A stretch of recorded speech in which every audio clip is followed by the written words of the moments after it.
tamilcinemanew.in.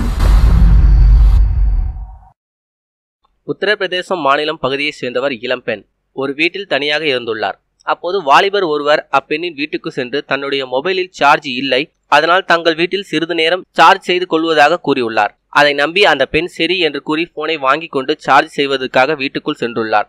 இந்த சந்தர்ப்பத்தை பயன்படுத்தி கொண்ட அந்த வாலிபர் திடீரென வீட்டுக்குள் நுழைந்து அப்பெண்ணை பாலியல் பலாத்காரம் செய்ய முயன்றுள்ளார். இதனால் அதிர்ச்சியடைந்த அப்பெண் கூச்சலிட்டுள்ளார். ஆத்திரமடைந்த வாலிபர் அவர் மீது மண்ணெண்ணெய் ஊற்றி கொளுத்திவிட்டு அங்கிருந்து தப்பி ஓடிவிட்டார். அந்த பெண்ணின் அலற சத்தம் கேட்டு அக்கம் பக்கத்தினர் ஓடி வந்து மீட்டு உடனடியாக அப்பெண்ணை மருத்துவமனையில் சேர்த்தனர்.